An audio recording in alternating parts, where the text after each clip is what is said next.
আসসালামু আলাইকুম প্রিয় দর্শক, ন্যাচারাল লাইফস্টাইল সেন্টারে আপনাদের স্বাগত জানাই।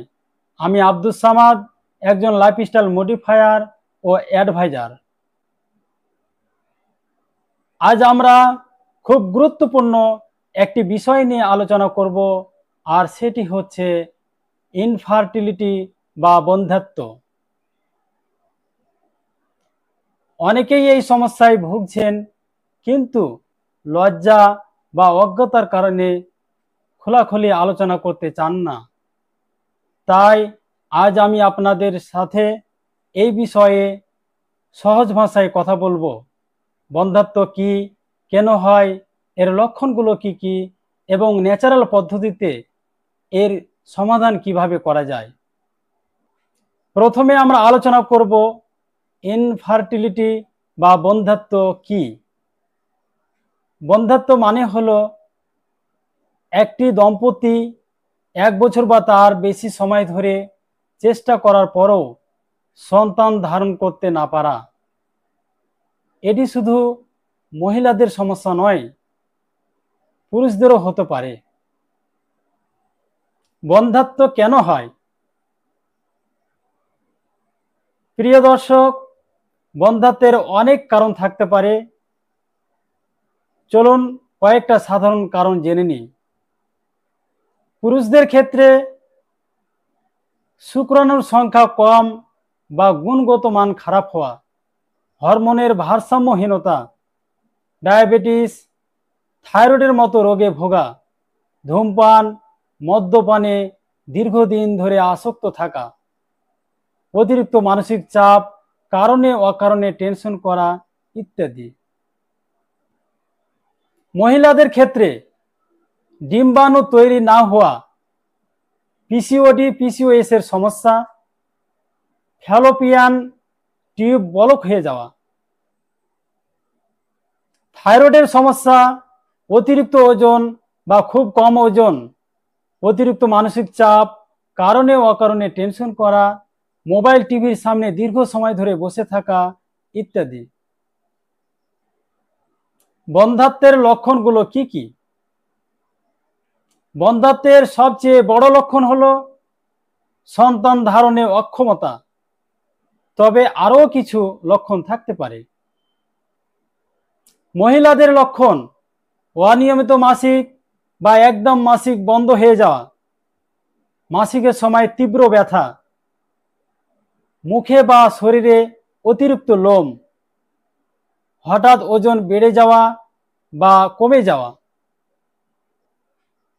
পুরুষদের লক্ষণ: যৌন দুর্বলতা বা ইচ্ছা কমে যাওয়া, অতিরিক্ত বীর্য পাতলা হওয়া, শুক্রাণুর ঘনত্ব কম, অন্ডকোষে ব্যথা বা ফোলাভাব ইত্যাদি। সুপ্রিয় দর্শক মণ্ডলী, বন্ধ্যাত্ব কোনো লজ্জার বিষয় নয়, আর বন্ধ্যাত্ব মানেই জীবন শেষ নয়। এটা একটা স্বাস্থ্য সমস্যা, যার অবশ্যই সমাধান আছে। তবে হ্যাঁ, যার সন্তান হচ্ছে না সেই একমাত্র জানেন সন্তান না হওয়ার কতটা ব্যথা। কারণ আমাদের পরিবার, সমাজ এবং বন্ধু বান্ধব, আত্মীয় স্বজনরা বিভিন্নভাবে কথা বলাবলি করে। বিশেষ করে মেয়েদের শ্বশুর বাড়ির লোকেরা নানা রকম মানসিক যন্ত্রণা দেয়, যা অত্যন্ত দুঃখজনক এবং লজ্জাজনক ব্যাপার। তাই আমি একজন লাইফস্টাইল মডিফায়ার ও অ্যাডভাইজার হিসাবে আপনাদেরকে সুপরামর্শ দিতে চাই যে আপনারা কোনো প্রকারের লজ্জা বা হীনমন্যতায় না ভুগে একে অপরকে দোষ না দিয়ে একসাথে চিকিৎসা গ্রহণ করুন। কারণ দাম্পত্য জীবনে মানসিক সাপোর্ট অত্যন্ত জরুরি বিষয়। প্রয়োজনে একজন অভিজ্ঞ চিকিৎসকের কাছে গিয়ে স্বামী স্ত্রী উভয়ের টেস্ট করিয়ে উপযুক্ত কারণ খুঁজে তার সমাধান বের করুন। এখন আমরা আলোচনা করব এই রোগ থেকে মুক্তির উপায় কি কি হতে পারে। দর্শক, সুখবর হলো এই ধরনের লাইফস্টাইল ডিজিজ নামক যতগুলো রোগ আছে, অনেক ক্ষেত্রেই সঠিক জীবনযাপন পদ্ধতি অনুসরণ করলে আশা করা যায় উক্ত রোগ থেকে আমরা মুক্তি পাব। তাই আমি একজন লাইফস্টাইল মডিফায়ার হিসাবে আপনাদেরকে সুপরামর্শমূলক কিছু তথ্য দিচ্ছি, যা অনুসরণ করলে আপনারা এ ধরনের ভয়ঙ্কর সমস্যাগুলোকে নিয়ন্ত্রণ ও নিরাময় করতে পারবেন। হ্যাঁ দর্শক, আপনারা ঠিক শুনেছেন। তবে এটা কি করে সম্ভব, সেগুলো নিয়ে আমরা স্টেপ বাই স্টেপ আলোচনা করব। প্রথমত আমরা লক্ষ্য করব যে যে কারণে উক্ত রোগ সৃষ্টি হয়েছে সেটি গভীরভাবে ডায়াগনোসিস করে ওই কারণগুলো দূর করব। তারপর কি করা উচিত, কি করা উচিত নয়, কোন ধরনের খাবার বর্জন করতে হবে এবং কি কি খেতে হবে সেদিকে অবশ্যই লক্ষ্য রাখতে হবে। 1. আমাদের কি করা উচিত নয়। রাতের খাবার দেরিতে খাওয়া, বেশি বেশি রাত জাগা, কারণে অকারণে টেনশন করা, বিভিন্ন কারণে অন্যের পেছনে লাগা, মনের মধ্যে রাগ, হিংসা, কুমন্ত্রণা ও ষড়যন্ত্র ইত্যাদি পোষণ করা, নিজের অবস্থা নিয়ে অস্থিরতা ও অতৃপ্তি অনুভব করা, নেগেটিভ থিঙ্কিং এবং সব কিছুকে সন্দেহের চোখে দেখা, অন্যকে দোষারোপ করা, খুঁত ধরা ইত্যাদি। 2. আমাদের যা করতে হবে, আমাদের মধ্যে থাকা সকল খারাপ অভ্যাসগুলো আগে দূর করতে হবে। তারপর প্রত্যেককে নিজ নিজ শরীরের দায়িত্বশীল হিসাবে 24 ঘন্টার নির্দিষ্ট রুটিন অনুযায়ী চলতে হবে। যেমন রাতের খাবার সূর্য ডোবার পরে যত তাড়াতাড়ি সম্ভব খেয়ে নিতে হবে এবং লক্ষ্য রাখতে হবে সে খাবারটা যেন ঘুমানোর অন্তত 2-3 ঘন্টা আগে হয়। রাত 9টা-10টার মধ্যে ঘুমিয়ে পড়তে হবে এবং অন্তত 7 থেকে 8 ঘন্টা ঘুমাতে হবে। সকালে সূর্য ওঠার আগেই ঘুম থেকে উঠতে হবে। যারা ফজরের নামাজ পড়েন, ফজরের নামাজ পড়ে ভোরের সময় কোনো ক্রমে আর ঘুমানো যাবে না। ঘুমের বিশেষ প্রয়োজন হলে সকাল 8টা-9টার পরে ঘুমাতে পারেন। সকালে খালি পেটে অন্তত 30 মিনিট দ্রুত গতিতে হাঁটাচলা করতে হবে। বিভিন্ন রোগ অনুযায়ী ব্যায়াম বা শরীরচর্চা করতে হবে। দৈনিক শারীরিক বা কায়িক পরিশ্রম করতে হবে। শ্বাসের ব্যায়াম ও মেডিটেশন করতে হবে। অলসতা দূর করে মন ও শরীরকে অ্যাক্টিভ রাখতে হবে। মানসিক প্রশান্তির চর্চা করতে হবে। সবসময় পজিটিভ চিন্তাধারায় জীবনযাপন করতে হবে।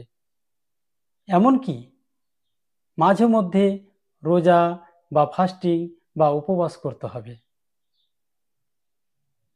3. কি কি খাবার খাওয়া যাবে না। সব ধরনের প্রসেসড খাবার, যেমন ফাস্টফুড, প্যাকেটজাত খাবার, কোল্ড ড্রিঙ্কস, সাদা চিনি, ময়দা থেকে তৈরি যাবতীয় খাবার ও দুধ চা, ডুবো তেলে, পোড়া তেলে ভাজা খাবার, রিফাইন্ড তেল, চাউমিন, বার্গার, পিৎজা এবং যাবতীয় ভেজালযুক্ত খাদ্য গ্রহণ করা ইত্যাদি। এ জাতীয় যাবতীয় খাবার চিরদিনের জন্য বন্ধ করতেই হবে। 4. যে খাবারগুলো সাময়িকভাবে বন্ধ থাকবে, যেমন ডাল, ভাত, রুটি এবং সব ধরনের ফল, এসব খাবার রোগ নিরাময় হওয়া পর্যন্ত বন্ধ থাকবে। 5. ডাল, ভাত, রুটি খেতে পাবেন না শুনে আপনাদের মনের মধ্যে প্রশ্ন জাগছে যে তাহলে আমরা খাবো কি? হ্যাঁ দর্শক, আমরা অবশ্যই খাবো, তবে এমন কিছু খাবার খাবো যা আমাদের শুধু এই রোগ নয়, বরং এই খাবারগুলোর মাধ্যমে আরো অনেক রোগ নিরাময় করা সম্ভব।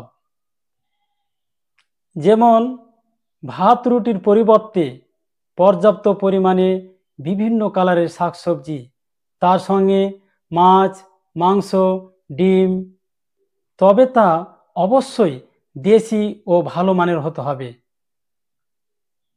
পর্যাপ্ত পরিমাণে বিভিন্ন কালারের স্যালাড, খাঁটি ঘি, এ ঘিয়ের সাথে কাজু, কাঠবাদাম, কাঁচা বাদাম ইত্যাদি।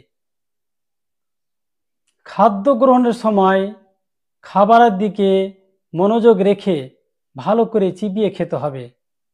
রিফাইন্ড তেলের পরিবর্তে খাঁটি সরিষার তেল, cold pressed extra virgin olive oil, cold pressed extra virgin coconut oil, apple cider vinegar, Himalayan pink salt, coffee, green tea, turmeric বা হলুদের চা খেতে হবে।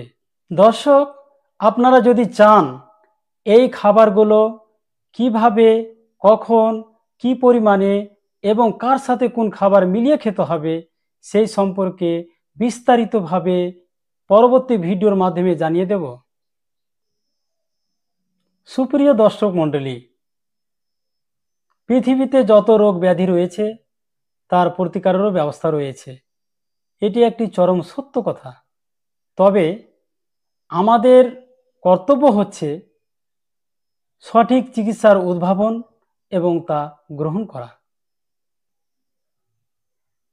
আমি এ বিষয়ে খুবই আশাবাদী যে আপনারা যদি এই পরামর্শগুলো মেনে চলেন তবে সব ধরনের রোগ থেকে নিরাপদ এবং সুস্থ থাকতে পারবেন ইনশাআল্লাহ।